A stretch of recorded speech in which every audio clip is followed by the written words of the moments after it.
get into it.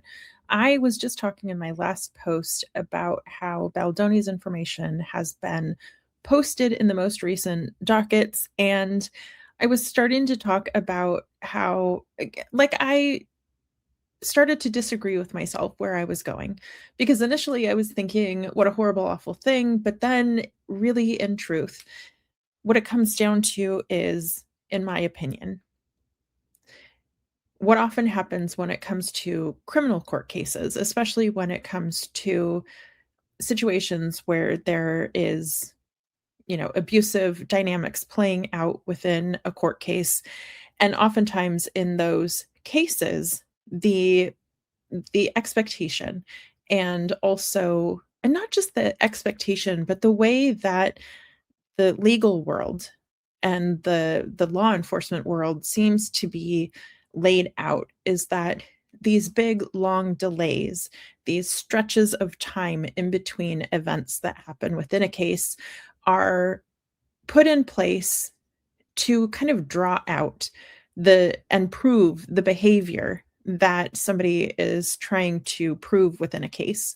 So if you look at something like a long-term restraining order, mind you, this is coming from the training that I had when it comes to stalking issues, because we were doing case reviews of times when employees had been the target of stalking and predatory behavior.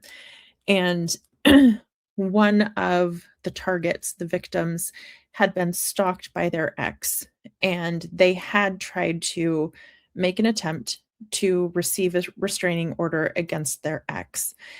And it didn't happen fast enough. And it was because the legal world wants there to be enough time to either prove or disprove the uh, urgency or the danger associated with the person that they're receiving the restraining order from. And I don't like it. I'm not saying that this is right. I'm not saying that this is how it should be, but this is what is essentially built into different legal cases. Again, I'm talking about a criminal situation, and the Baldoni Lively situation is a civil case. But what often happens is, in legal situations like this, they want that time so that the judge can see, like, is this person really as dangerous as the either the plaintiff or the defendant is claiming that the other person is, what have you. And in this situation, her putting this on the docket after having done everything that she has to fight for redaction, to fight for attorney's eyes only, and to fight for sealing.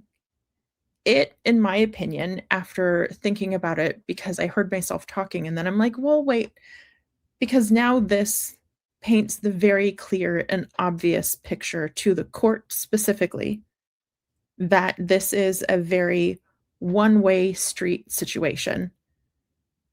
So I don't know, maybe this is something that will bode well for the Wayfarer party. Yes, it's so unfortunate that it has a greater impact, a significant impact, a threat for Baldoni and his family. However, at bare minimum, now it is put on record that Lively and her team don't care to afford the opposing side the same protections and the same privacy that they have been fighting for over things that don't really rise to the same level of need for privacy or protection. It's just a very, because you have to think from the standpoint not of just a person like us witnessing this happen, but also to think of what has to be proven in a court.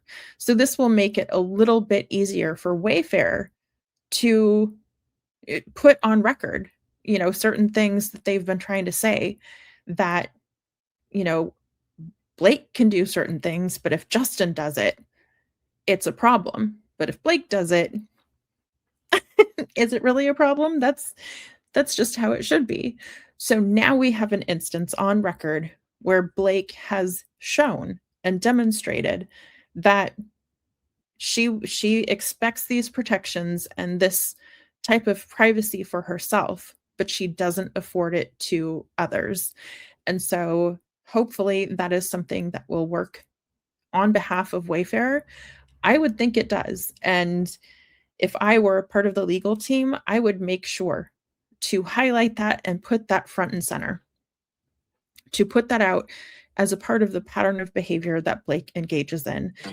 It's the pattern of behavior that Blake has continually engaged in throughout this case, where she argues that something that Justin has done is so terrible, awful, and horrible, and such a threat to her. But then we see on record, we see in videos, we see in interviews, we see it documented in many different ways that Blake set that tone. She said the same type of things that Justin has said, and she said them first.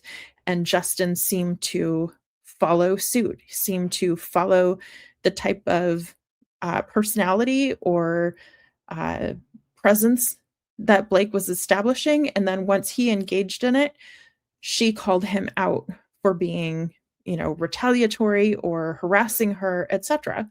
So this is just another iteration, and hopefully this is something that Wayfair can again use to show and solidify a pattern of behavior that has been happening, where Blake can do it, but if Justin does the same thing, it's horrible, nefarious, threatening, and therefore needs to be addressed at a legal level. It needs to be addressed because it's harmful. But we'll see. There's been so much happening in this case and on these dockets that it's going to take a lot of organization and a lot of coordination for people to figure out how to make sure that all of these pieces are accounted for and presented. So there you go. I'm going to dig further into these documents, do a bigger deep dive. I didn't know I was going to have this time to myself. I was kind of surprised with it. So I'm kind of slamming in some time, some recording. So I'm not editing any of this. You've heard my phone go off. It's going to be in here. I'm not going to cut it out because I don't want to waste any time. Let's get to the dockets and do the deep dive and talk about the things that I haven't been able to talk about while I have been in Snowmageddon, Snowpocalypse 25, 26. My God.